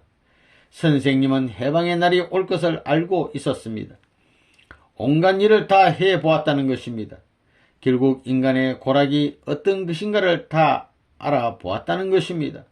그래서 내가 해야 할 일은 그 고락을 겪으며 살고 있는 인간들을 해방시키는 책임자가 되어 이들을 완전히 해방시켜 주는 것이라고 생각했다는 것입니다. 그래서 여러 가지 일을 해보았습니다. 인간의 쓰리개와 같은 제일 밑에서부터 인간의 최고 영광의 입장까지 모두 연구해 보았습니다. 어디에 가도 친구가 생깁니다. 역시 큰일을 하기 위해서는, 혁명을 하기 위해서는 여러 환경에 부딪혀 그것을 뚫고 나가 목적점까지 가지 않으면 안 됩니다. 못하는 것이 없습니다. 그러니 언제든 먹고 살 걱정이 없는 사람입니다. 그런데 가령 내가 어떤 노동판에 가서 일을 하더라도 통일교회 선생님이 밥벌이가 곤란해서 이런 일을 하는구나 하고 알면 그건 큰 오해입니다. 나는 당장에 어디 가든지 이 몸뚱이를 가지고 무엇이든지 다 할 수 있습니다. 선생님도 여러분 못지않게 희망이 태산 같았습니다. 그러나 수많은 인류를 종의 길로 내몰아야 되기 때문에 선생님 자신도 먼저 종의 몸을 썼었습니다. 그러지 않고는 여러분에게 종살이를 시킬 수 있는 자격자가 못 되는 것입니다. 통일교회의 문선생이 이 길을 나올 때 뻔뻔스럽게 임자네들과 같이 벗고 돌아다니고 구경하고 싶은 것 다 구경하고 먹고 싶은 건 다 먹고 나왔을 것 같아요? 아니라고요. 인중지말의 생활을 해 나오는 것입니다. 내가 돈이 없어서 그런 것이 아니요, 형제가 없어서 그런 것이 아닙니다. 사주팔자가 어떠냐 하면 고물을 사게 돼 있는 거예요. 비참하다는 거예요. 햇빛을 바라보고 산 사람이 아니라고요. 머리를 숙이고 죄인같이 살아왔어요. 그런 훈련을 받아 나왔습니다. 히나가와의 빈민가. 일본 유학 시절의 선생님은 빈민굴에서부터 사창굴에 이르기까지 안 가본 곳이 없습니다. 그렇다고 해서 나쁜 행동을 했다는 것이 아닙니다. 선생님은 시나가와의 빈민가를 휩쓸은 적이 있습니다. 그러한 일이 선생님에게는 비상한 가치관이 되어 있습니다. 기억에 남는 것이 빈민구레스의 생활입니다. 거기서 누더기 뒤집어 쓰고 이를 잡던 생각이 지금도 간절해요. 솔기가 있거든요. 그것을 이렇게 쭉 하면 핏줄이 쫙 생겨나요. 이렇게 선생님은 거주굴에 가서 왕초 노릇을 해가지고 밥도 얻어먹어보고 별의별 일을 다 해본 사람입니다. 영광의 하나님만이 아니에요. 비참한 하나님도 되는 거예요. 그러니 그런 하나님을 알기 위해서는 그런 자리에 가야 된다는 거예요. 영광의 하나님을 아는 것은 쉬워요. 그러나 비참한 하나님을 아는 것은 쉽지 않아요. 또 일본 나라를 알기 위해 빈민굴에서부터 지내기 시작했습니다. 그런데 이번에 가보니까 그 옛날의 흔적은 없더구만요. 그래도 몇 군데 남아있긴 하던데 그것은 원수의 나라인 그 일본 민족을 망하게 하기 위한 것이 아니었습니다. 이 책이 끝나면 제2권에는 일본 민족을 사랑하지 않으면 안 되는 길이 있다는 것입니다. 그러니 이 책 1권에 기록하는 데 있어서 원수라고 기록을 남길 수 없다는 것입니다.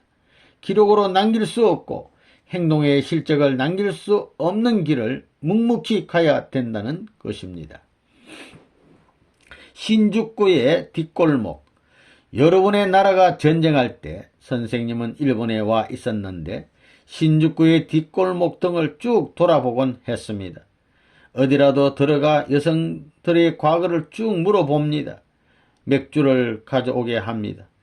그러면 자꾸 가지고 옵니다. 그러나 술은 마시지 않습니다. 그리고 옆에 앉아 얘기를 합니다. 왜 이런 곳에 왔느냐? 계속 얼굴을 보면서 부모가 없는가 보군. 어머니가 안 계신 거 아냐? 라고 하면 점점 마음을 열고 그렇습니다. 라고 말하기 시작합니다. 그래서 계속 그것을 연구했습니다. 어디를 가더라도 자신에게 풀어서 되는 것을 취해 옵니다. 나쁜 곳에 가도 소화할 수 있는 것은 소화합니다. 선생님은 그런 주의입니다. 좋은 환경을 찾아서 돌아다니는 사람은 아닌 것입니다. 그런 자리에서 그녀의 부모 이상 슬퍼하고 그녀의 오빠 이상 통곡할 수 있는 심정을 어떻게 유발시키느냐를 생각하며 나왔습니다. 그래야 그렇게 해야 된다는 것입니다. 거리의 여인들을 캐가지고 찾아가서 나쁜 일을 하는 것이 아니라 사인을 캐가지고 이런 여성을 어떻게 해방할 것인가 하고 눈물의 동조가 될 수 있는 길을 찾아 헤맨 그런 사나이였습니다. 또 창녀 소굴에 들어가서 그들을 악의 소굴에서 빼주기도 했습니다. 별의별 오해를 받으면서도 그런 일을 했습니다. 이런 계층에 있는 사람들을 선생님이 염려해야 되기 때문에 이런 복잡한 역사가 진행되었던 것입니다. 선생님은 진정 그들을 위했습니다. 긴자거리의 리어카꾼. 우리 같은 사람은 안 해본 게 없어요. 집에서 돈 보내주게 되면 전부 다 못 사는 사람들에게 다 나눠주고 말이에요. 안 해본 게 없다고요. 도동판에서 리아카를 끌기도 했고 말이에요. 엄동문이는 그런 거 할 줄 모르지. 예. 선생님은 안 해본 게 없어요. 그렇기 때문에 동경 시내를 훤하게 알아요. 선생님의 옛날 여러분들 같은 연령대에 동경에 있을 때에 그땐 27개 구역을 리아카로 배달하는 배달부 노릇을 했어요. 찾아가서 한 거예요. 돈이 필요한 것이 아니에요. 훈련이 필요해서 한 거예요. 그래가지고 운수회사면 운수회사에 그 사람들을 설득해야 돼요. 몰라가지고는 설득 안 돼요. 선생님이 지금도 잊혀지지 않는 일이 있습니다. 일본 동경에 가면 긴자라는 번화가가 있습니다. 그 거리는 선남선녀들이 아주 잘 차려입고 다니는 일본에서 제일 번화한 곳인데 선생님이 학생복을 벗어던지고 전신줄을 실은 구루마를 끌고 가면서 너 이 녀석들 길을 내주나 안 내주나 보자는 생각을 하고 일한 적이 있었습니다. 여름에 전선대를 싣고 내 거리를 가다가 이게 옆으로 이렇게 되어가지고 사람들이 보니까 큰일 났거든요. 십자 도로를 건너다가 옆으로 되니까 리어카가 삥 돌아가요. 그러니까 여자 남자 할 것 없이 도망가던 일이 눈에 선해요. 그래 놓으니 뭐 어떻고 저떻고 욕을 하고 그러던 일, 그런 등등을 잊을 수 없어요. 요전에 가보니까 그 도시에 옛 모습이 하나도 없어요. 추억의 발자국은 남아있지만 현실의 실상은 옛날과 다르더라 이거예요. 그걸 볼 때 섭섭하더구만요. 가와사키 철공소와 조선소, 지금은 다른 곳에 가 있는지도 모르겠으나 가와사키의 철공소라든가 조선소에 가서 선생님은 노동도 잘 했습니다. 가와사키 조선소에 들어가서 말이에요, 빠지라고 하는 석탄 싣고 다니는 통통선이 있습니다. 그 120톤 되는 것을 세 사람이 도맡아서 하면 새벽 1시까지 끝내야 돼요. 남들은 사흘 걸리는 일을 1시까지 끝냈다고요. 한국 사람의 본때를 보여야 돼요. 그것을 하루에 얼마로 도급을 맞는 것입니다. 일할 때는 회사의 노동자들과 대결했습니다. 당신들은 이것을 몇 시간에 하겠는가? 우리들은 6시간 안에 이것을 끝내겠다라고 말하는 것입니다. 거기에서 젊은 사람들을 모아 4시간 안에 하자고 하여 필사적으로 하는 거예요. 오늘 하루 하고 죽어도 좋다, 저들에게 져서는 안 된다 하며 심하게 독려하며 시작합니다. 4시간에 한다고 했으면 3시간에 전부 해치웁니다. 그리고 돌아와서 3일 정도는 잠만 잡니다. 젊을 때는 그런 것이 필요하다고요. 모든 회사의 좋은 곳, 나쁜 곳을 통과하려면 거기에서 정명서를 받아야 됩니다. 내가 만약 큰 일을 하려면 내 자신이 대중을 움직일 수 있도록 해야 하고 모든 계급의 사람들을 즉시 지도할 수 있게 하지 않으면 안 됩니다. 나는 노동자 중에 노동자가 되어봤어요. 노동자의 친구예요. 사랑을 중심 삼고 보면 형제예요. 형제인데 동생의 자리에서 희생을 하고 그들을 위로하기 위해서 밤도 새워봤고 핏땀도 흘려봤고 일하지 않은 몸으로 노동판에 가가지고 일생 동안 노동하는 사람들한테 지지 않기 위해서 몸부림치면서 그때 그들과 경쟁을 해서 이기고 나서 상금을 탔을 때의 그 행복감, 지금도 잊혀지지 않아요. 휴일 같은 때에는 가와사키에 있는 회사 등에 자주 갔어요. 거기에는 유산 탱크가 있는데 노동자가 그 유산 탱크 속에 들어가 정화하기 위해 원료를 쭉 내려보냅니다. 그리하여 그 장치는 몇 년 쓰게 되면 못 쓰게 되어 버립니다. 유산이 스며들지 않습니다. 그러면 그것을 교환하기 위하여 그 탱크 속에 들어갑니다. 그런데 그 속에서는 15분 이상 일을 할 수가 없습니다. 그런 곳에서 싸우면서 일했습니다. 그런가 하면 눈 오는 날이나 태풍이 부는 날에는 학교에 가지 않고 하청 농무자들의 밥집에 나가 일을 했습니다. 그럴 때는 참으로 기분이 좋았습니다. 태풍이 불고 있을 때니까 거기서 손이 새까맣게 되어도 비에 맞아서 쭉 흘려내려 깨끗하게 되어버립니다. 그런 가운데서 땀을 흘리며 일합니다. 그 기분이 참으로 상쾌합니다. 수행하는 데는 꼭 조용하고 삼엄 장엄한 곳이나 깊은 산과 같은 곳에 들어가지 않으면 안 된다고 하는 것은 말이 안 됩니다. 조용한 곳에서만 공부가 된다는 것은 선생님에게 통하지 않습니다. 공장에 몇백만 마력에 못하나 엔진이 돌아가는 곳에서도 공부합니다. 그런 일을 잘 합니다.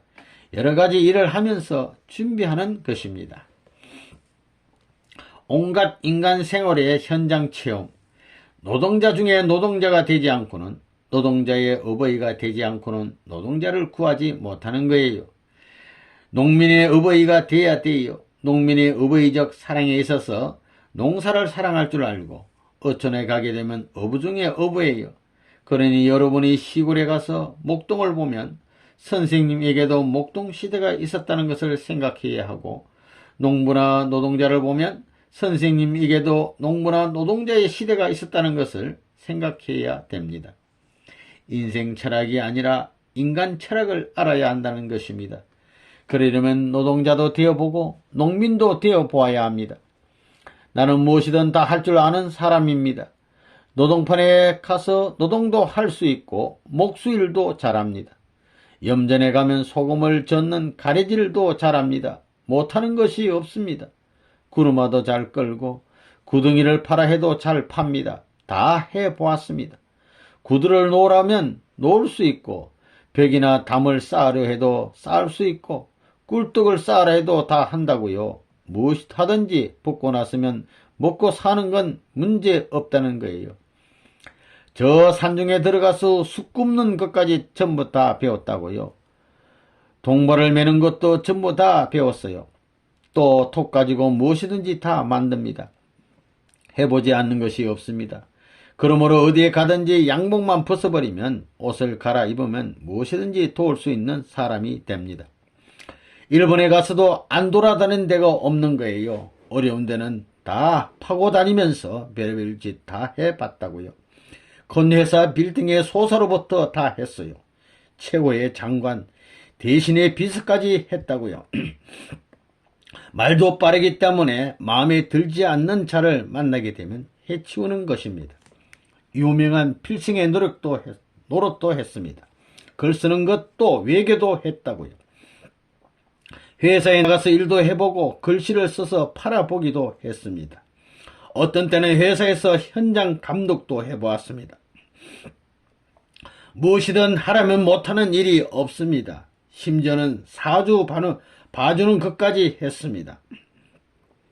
말 잘하는 사람을 만나면 말 잘하는 사람이 되고 이론가를 만나면 이론가가 됩니다.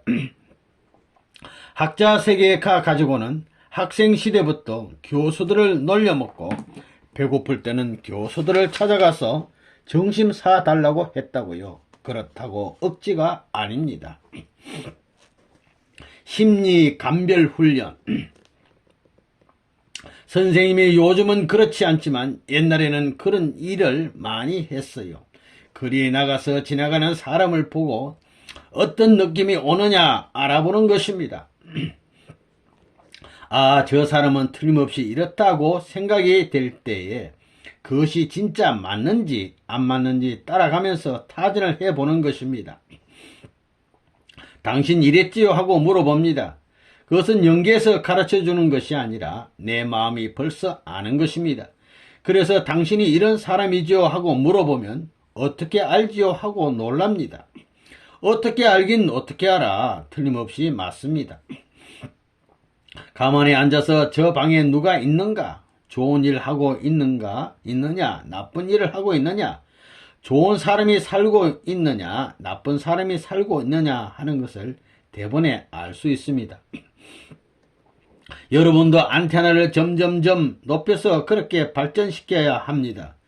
그렇기 때문에 우주의 모든 인연을 따라가지고 감별하는 감별사의 생활이 신앙자의 생활입니다. 이제부터는 사람에 대해서 연구하라는 것입니다. 저 사람이 마이너스 될 수 있는 사람인가 플러스 될 수 있는 사람인가 척 보면 안다는 것입니다. 첫 인상만 보면 알 수 있다는 것입니다. 그런 면에서는 선생님이 빠릅니다. 체율신앙이라는 것은 연계에서 협조해서 하는 것보다 생활권 내에서 감정해 가지고 발전시켜 나가야 합니다. 그러므로 사람을 보면 곧 캐치합니다. 여러분들을 보기만 해도 바로 압니다. 보는 즉시 저 사람은 어디가 모자란다고 생각합니다. 코가 이렇게 되어 있구나, 어깨가 이렇게 되어 있구나, 귀가 이렇게 되어 있구나 즉시 캐치합니다. 그런 훈련을 하고 있는 것입니다. 사람에 대해서 연구를 하라고요. 눈 박사가 되려면 눈을 보고 그 사람의 모든 것을 평가할 수 있어야 됩니다. 눈의 종류가 몇 종류가 되느냐 하면 몇천 종류라고요. 눈꺼풀을 벗겨놓으면 다 같겠지만 눈꺼풀을 씌워놓으면 다 다릅니다. 그 눈동자가 왔다 갔다 하면서 기쁠 때는 이렇게 하고 울 때는 또 쓱 이렇게 하잖아요. 눈을 보면 다 다르다고요. 눈을 봐가지고 알아보기가 쉬운 것이 아닙니다. 그러면 그것을 어떻게 아느냐? 내 이웃 가운데 어떤 눈을 가진 사람은 어떤 환경을 가졌다 하는 것을 생각해 가지고 그런 눈을 가진 사람을 골라내는 방법을 기르는 거예요. 아무개 눈과 같은 눈을 가진 사람을 골라내는 거예요. 귀를 보고도 코를 보고도 눈을 보고도 골라내는 것입니다. 다 닮아 있다는 거예요.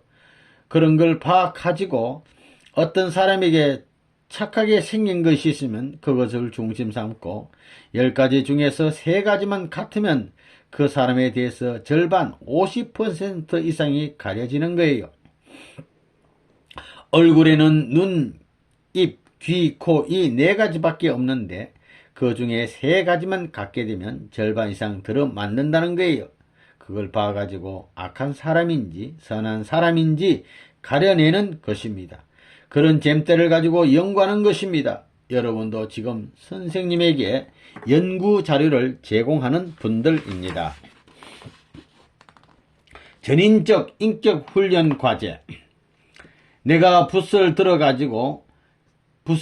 지나온 장면들을 기록하게 되면 앞으로 다가오는 2000년대의 젊은이들 가슴 속에 꽃을 피울 수 있는 새로운 사상의 누룩이 될 것입니다. 이게 멋지다는 것입니다. 이렇게 볼 때 선생님은 역사상에 없는 1등 배우라는 것입니다. 여러분도 그렇게 살아야 하는 것입니다. 인생에 있어서 심각한 입장에 부딪혀 보아야 인생의 가치를 발견할 수 있는 것입니다. 너는 노동자냐? 너는 어떤 사람이냐? 그 자리는 어떤 위대한 영웅들이, 위대한 위인들이 웅변을 하고 설교를 해도 그 가치를 발견할 수 없는 멋진 자리라는 것입니다. 힘차게 땅을 딛고 서는 그 한 발짝 위에는 역사가 주름 잡히는 노름이 벌어진다는 것입니다. 땀을 흘리라는 것입니다. 힘이 들더라도 치달을 수 있는 길이 있거든 땀을 흘리며 가라는 것입니다. 그것이 산 철학입니다. 이런 입장에 있는 통일교회 교인에 대한 선생님의 지도 방법은 30세 전까지는 고생시키는 것입니다. 절망의 도가니에 들어가 보라는 것입니다. 그 절망의 도가니 가운데서 새로운 것을 발견하여 샤 하고 환희의 함성을 지르면서 오늘이 없었더라면 하며 결의를 새롭게 다지며 함성을 지르는 사나이나 아낙네가 되면 새로운 역사를 창조할 수 있다는 것입니다. 한 곳만 보지 말라는 거예요. 위로도 볼 줄 알고 동서남북을 다 볼 줄 알아야 돼요. 생이라는 것은 70년, 80년 다 마찬가지 아니에요. 한 번밖에 없는 생애인데 그 기간에 성공하느냐 못하느냐 하는 것은 눈이 잘 보느냐 못 보느냐에 달려 있어요. 그러려면 경험이 많아야 돼요. 그러니까 아무리 어려운 환경이라도 여유있는 인간미와 융통성이 있는 자주성, 이것이 절대 필요한 거예요. 그리고 올라갔다가는 또 내려가는 인격자를 만들자는 것입니다. 사회에서는 올라가면 절대로 내려가려 하지 않습니다. 그러나 우리들은 다른 일면의 인격을 만들어야 합니다. 올라갔다고 해서 계속 그대로는 안 됩니다. 그런 경우에 옛날에 어느 때는 좋았다고 상기하고 그리고 높은 곳에서 자연히 낮은 곳으로 내려가는 인격자가 되어야 합니다. 위로 올라가서 내려오고 또 올라가는 인격자가 아니면 하늘편에서는 쓰지 않습니다. 많은 사람을 지도하려면 그런 것을 다 소화해야 되는 거라고요. 젊은 시절에 모든 경험을 해봐야 됩니다. 이런 사실을 모르고 선생님을 그저 앉아서 감투나 쓰고 여행이나 다니는 사람인 줄 알았다고는 큰 오산이라고요. 선생님은 인생 철학 과정에 있어서 모든 과목을 다 통과한 실적이 있는 사람이라고요. 다 해보라는 거예요. 백과사전 1페이지에서부터 마지막 페이지까지 있는 것을 다 지내보고 내 아직까지 살아남았다, 이제 할 것이 없다 하게 될 때는 자기의 주관이 남는 거예요. 주체성이 남는다는 거예요. 전국을 다 돌아봐야 나를 꺾을 사람이 없고 나와 싸워가지고 나를 당할 사람이 없다 할 때는 그 다음에는 자신 있는 것을 하나 붙들고 냅다 미는 거예요. 일생 동안 그러면 성공하게 마련입니다. 뜻을 위하여 고생철학 박사 왕초가 되는 것이 세계를 점령할 수 있는 비법인 것입니다. 이런 결론이 나온다고요. 고생왕초라고요. 고생왕초, 고생왕초, 고생철학 박사가 되는 것이 하늘나라의 영광을 독차지 않은 사람이 되는 것입니다. 7. 원수 사랑의 실천. 일본인 사랑. 일본에 가면 내가 싸우는 것은 일본 천황이지 일본 백성이 아니에요. 하나님이 싸우는 것이 사탄이지 사탄 휘하에 있는 사람이 아닙니다. 그것이 확실하다는 거예요. 일본에 가서도 일본 사람을 누구보다도 사랑했습니다. 일본은 신을 모르는 나라였습니다. 본연의 주인 아버지의 사랑을 알려주어야 되겠구나 하고 생각했습니다. 선생님은 돈이 있으면 전부 친구에게 주었습니다. 누구보다도 일본을 사랑하는 조건을 세우자 그런 것을 생각했습니다. 여러 곳을 돌아다녔습니다. 커다란 삽목을 부둥켜 안고 눈물 흘려 운 적도 있었습니다. 굶주린 친구를 만나게 되면 선생님은 굶더라도 그에게 먹을 것을 주었고 굶주린 고학생을 만나면 부둥켜 안고 통곡을 했습니다. 그들이 먹을 것이 없을 때에는 그들에게 먹을 것을 마련해 주기 위해 학생복을 벗어던지고 부두노동을 했고 석탄짐을 지고 운반을 했었습니다. 선생님은 그러한 젊은 동지들을 사랑하기 위해 싸워 나왔다는 것을 여러분은 알아야 합니다. 외정 때에는 배가 고팠다고요. 그래서 고학하는 사람들이 있으면 너희들 배고프지? 우리 집에 와라 해가지고 식권이 나오면 한 달 먹을 거 전부 다 모아가지고 먹어라 마음껏 먹어라 하는 것입니다. 그러다 보면 한 3일이면 다 없어져 버립니다. 이들을 내 형님과 같이 내 어머니같이 사랑할 수 있는 내 마음을 갖지 못하면 하나님의 심정권에 못 들어가는 것을 알았기 때문에 그런 수련 과정을 거치기 위해 민족을 넘어 일본에 가서도 그런 노름을 했다고요. 노동판에 다녀서 돈벌이 가지고 내가 학비 대준 친구들이 있다고요. 학교를 못 나가게 된 학생을 졸업시키기 위해서 내가 몇 달 동안 학교를 그만두고 그들의 어머니 아버지 노력까지 했습니다. 밤이 따로 없었습니다. 새벽 2시에 일어나서 그런 일을 하기도 했습니다. 약자편에서 대신 싸움. 굉장한 패거리가 약한 자를 괴롭힐 때에는 그들을 모두 단독으로 해치웁니다. 싸우는 것입니다. 혼자요. 자기뿐이에요.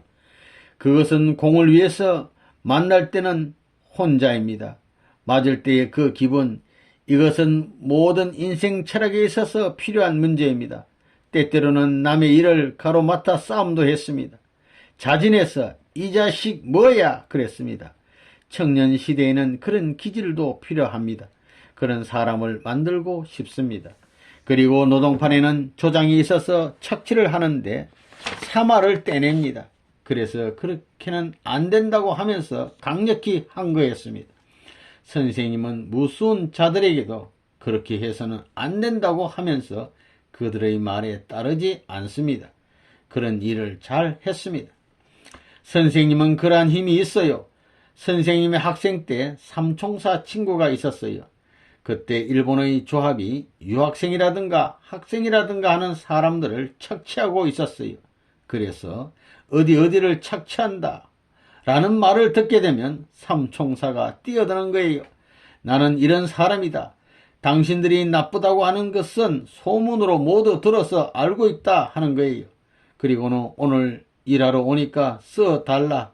쓴 그대로 해라 해가지고 안 된다고 하고 듣지 않을 때는 그러한 일은 하지 않아도 좋은데 선생님은 그것을 알고는 화가 나 견딜 수가 없는 것입니다. 그러한 자가 통일교회 교주가 되었고 성인이 되었습니다. 선생님은 온순하지만 엄격하다고요. 발길질도 잘하기 때문에 말해서 순순히 따르지 않으면 확 걷어차는 거예요. 차등없는 인간 대우. 만물을 그리워하면서 돌아다닌 역사적 전통으로서의 선생님의 정신. 지금 만우주를 향해서 소리쳐서 나의 상대자가 일본 땅에 얼마든지 있어요. 그렇다고요. 사람을 사랑해서 쓰러지는 자리에서도 그리워하면서 눈물을 흘리며 사방팔방으로 돌아다니며 하나님을 위로할 수 있는 그런 효성스러운 아들, 딸을 찾는 그 모습.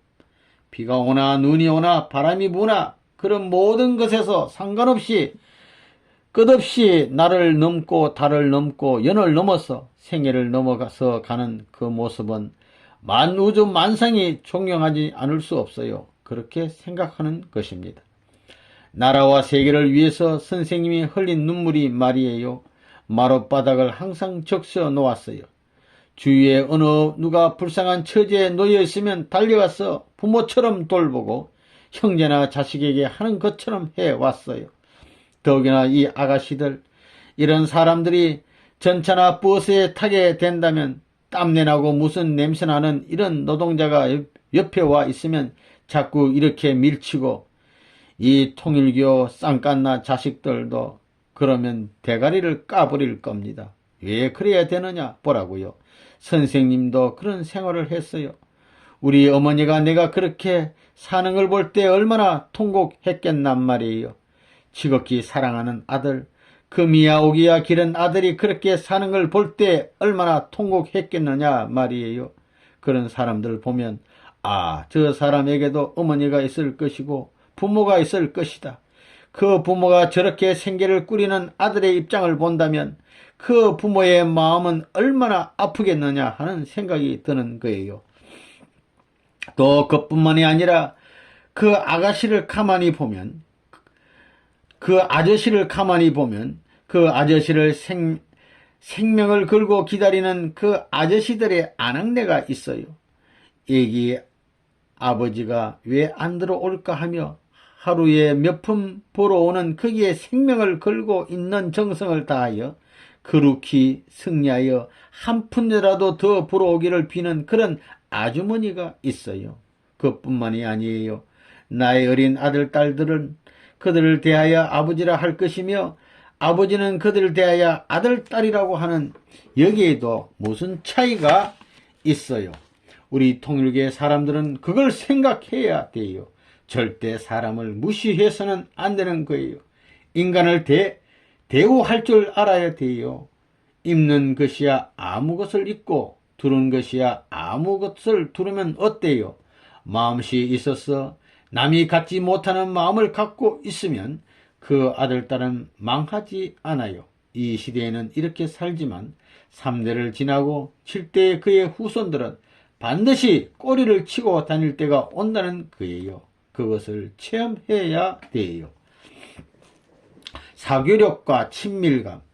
일본에 있을 때 한국에 가야 되는데 아주 어려우니 동경역에 나가가지고 귀갓집 부인을 만나서 설득했습니다.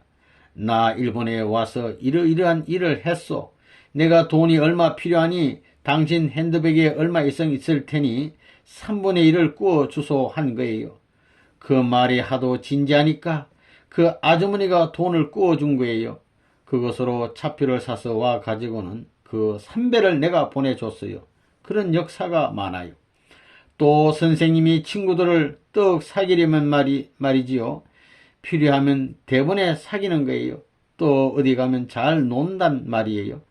잘 놀거든요. 노래하라면 노래도 하고 말이지요. 춤추라면 춤도 추고 장단 맞추라면 맞출 줄도 알고 다 한다 이 말이에요. 그렇기 때문에 이건 팔방미인이라고요. 일본 친구들도 많이 있었어요. 그때는 제정시대였지요. 일본을 멸망시키려고 온갖 수단을 다 동원하던 그런 사정을 잘 알면서도 그 친구들을 대해서는 빈틈없이 대해 주었다고요. 그랬더니 그 친구들이 여러 가지 어려운 사정이 있으면 선생님한테 은은하러 오더라고요. 한국은 어때? 하면서 많은 친구들이 찾아왔어요. 그들은 선생님을 친구 중에 친구라면서 자기의 비밀을 고백하기도 했습니다. 이 사실을 너한테만은 이야기하지 않으면 못 견디겠다고 직고하는 동지들을 남겼던 사실을 여러분이 알아야 됩니다. 어디에 가더라도 무릎을 맞대고 서로 이야기하며 교제하라고요. 자신의 가슴 깊은 곳에 모두를 끌어들이지 않으면 지낼 수 없다고 말할 수 있는 사나이가 되어야 합니다. 그렇게 되면 모두의 비밀을 나의 가슴 속에 받아들여 그들을 편안하게 해주는 사나이로 되는 것입니다. 자신의 가슴 속에 두는 편이 편하다고 하는 사람이 필요한 것입니다.